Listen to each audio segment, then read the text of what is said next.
It's 0552 225911, and you can join us on the phone by calling 0302 904 768 0302 904 768. A few messages for you, Mr. Hayford.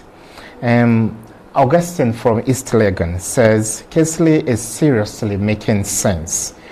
These are the kind of people who need to be speaking to these issues. Joseph from Kumasi says, hi DTV1, you're doing great. This is what others should be doing. And Ernest from Taifa says, hello DTV1, I'm really enjoying your program. And another texter says, my name is Kumi from La Paz. I'm enjoying time with Irbard. Keep it up. So you can also send your messages to 0552 22 5911 or call us on 0302 904 768. And Mr. Hayford, some of the issues you've raised boil down to transparency. Yes. When will the right to information bill be passed so that well-meaning Ghanaians like you will sit on the fence but still be able to glean the needed grainy information to inform the public? All right. Well, it has been laid before Parliament now. Okay. It's supposed to mature in 21 days, so it's going through the paces. Parliament is due back in 3 weeks, okay. So hopefully passed in the next. How soon, sir? How soon, sir? Because people continue to shift to the goalpost. It's just like a mirage. The closer we get, the more unrealistic it becomes. Are you nailing it this time round? I don't think this government will be able to push it back any more than it's already been pushed back. So I'm expecting that it will be done in the next sitting of Parliament. Mr. Hayford, MPs have argued that, well, I'm representing a constituency of some 80,000 people. Mm-hmm. I pay everything between buying a ram for someone's outdooring event and paying school fees. So there is so much pressure and economic strain. Isn't it fair that you diversify your source of revenue so you can cater to the needs of the ordinary people who use their franchise to vote you into power, and therefore drawing salary from Parliament and also in your position as a minister or a deputy minister? Isn't that fair play? It's not their job. You see, this is one of the biggest challenges we have now. It is not Parliament's job to be looking after people's salaries and welfare. Parliament's job is to pass laws. The district chief executives and the municipal and metropolitan chief executives, their job is to ensure that we develop the communities. That's why the system is set up that way. We have mayoral positions in the metropolises, and those mayors are supposed to be the ones who, together with the traditional chiefs, and this is where we are not doing this very well, but together with the traditional chiefs, they are supposed to help to improve the community. Our people naturally gravitate towards their traditional chiefs. Yes, they expect their chiefs to take care of them, to look after their welfare and to improve their small little villages and communities. And we should continue to do that. Yes. What we have now, it's not very good, because you have these parliamentary constituencies that don't line up exactly with the districts. Okay. So you have your 275, currently what we have, constituencies, and then you don't have as many as 230 districts. So they don't mesh. Can I cut you in? Sure. Cut you short. Ishmael Chumesi from Kumasi. Ishmael, you're welcome to the program, Ishmael. Hello, Ishmael. Yeah, good. Hello, Ishmael from Kumasi. Yes, please. Welcome to the show, Ishmael Chumesi. Yeah. Good evening. Good evening. Welcome. Yeah, we are enjoying your program. Thank you. God bless you. And we hope you continue to do it like this, always not making just NDC, NPP, but good people like Mr. Kesley, so that we can also enjoy a better program like this. We hope you keep it up. Thank you very much. Okay, you're most welcome. And we are grateful to Mr. Hayford for making time, despite his ill health, to join us in the studio.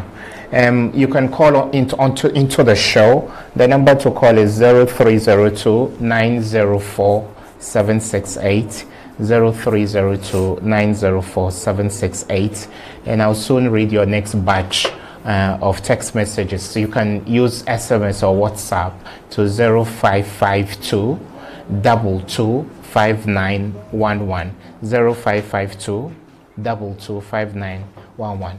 Mr. Hayford, people have vouched for the fact that you are strictly non-partisan, and I believe you'll be able to keep that clean sheet.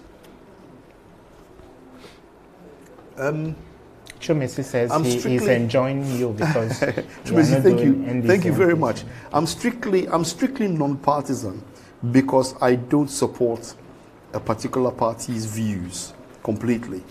In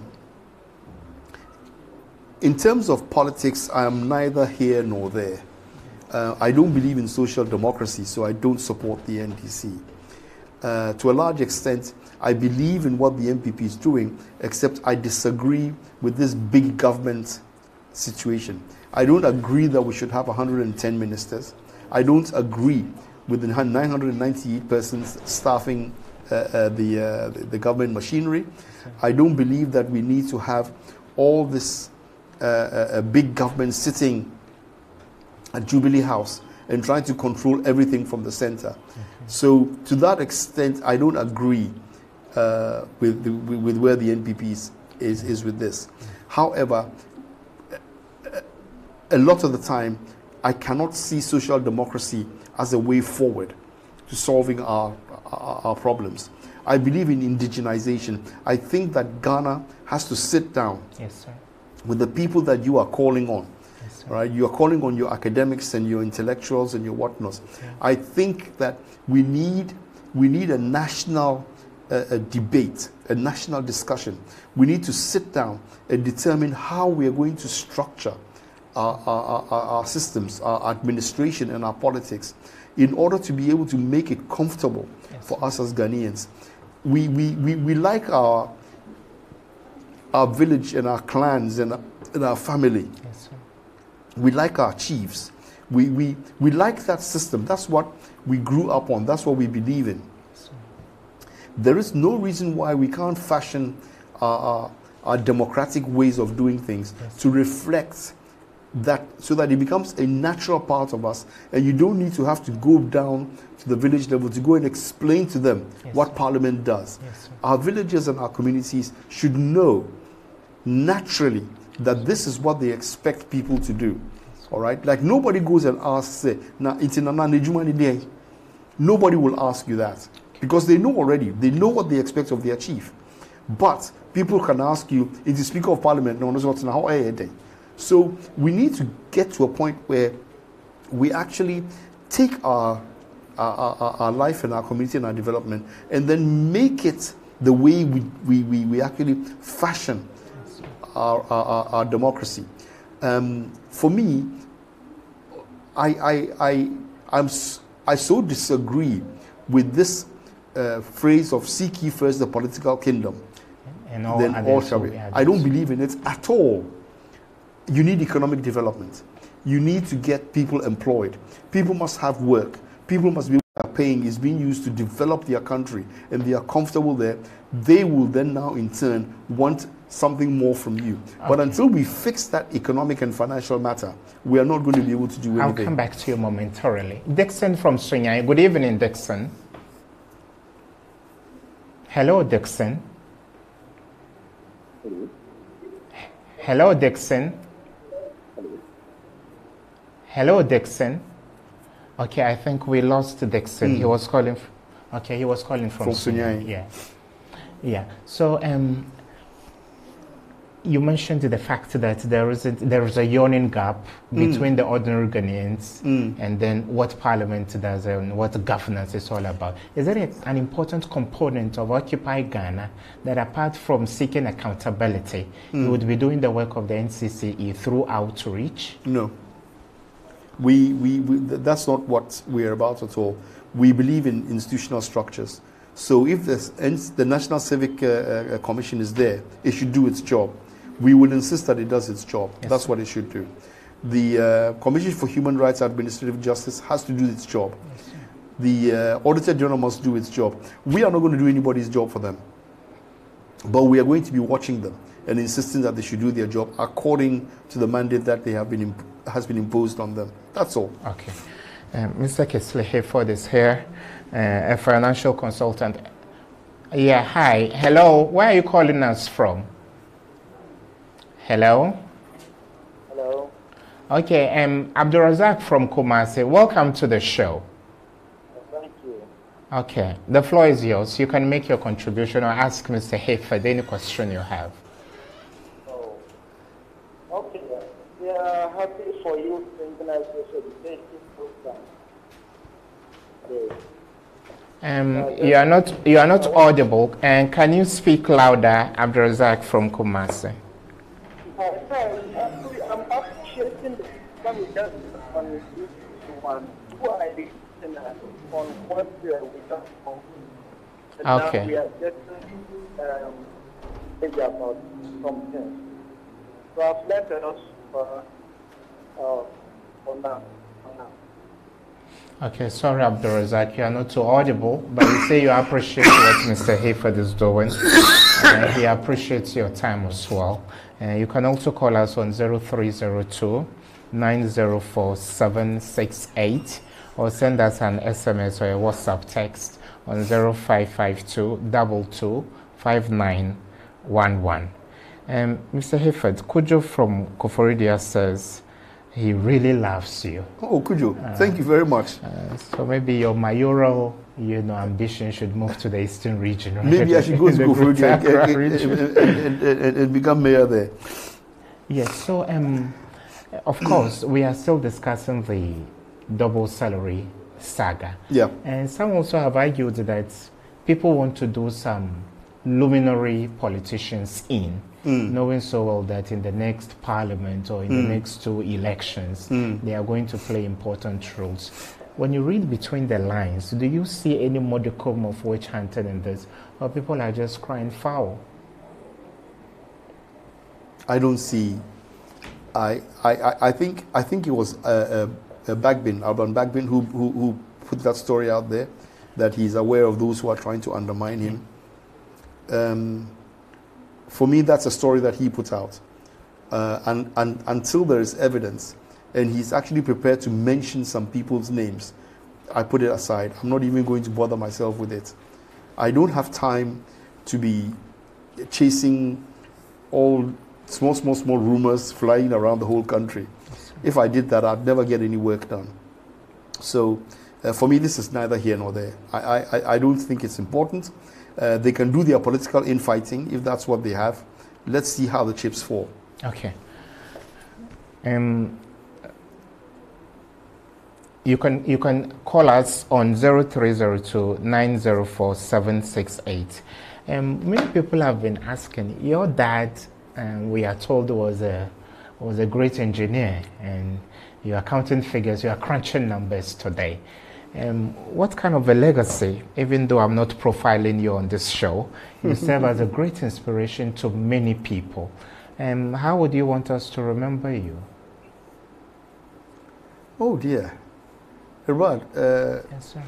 How do I answer that question? I don't think I've even started what I want to do yet. Oh, great. There's a lot more I think we can achieve as we go forward. I'll tell you one of my pet things that I want us to try and do in Ghana. I think we should move away from the first past the post system of voting and get into a kind of proportional representation. Okay.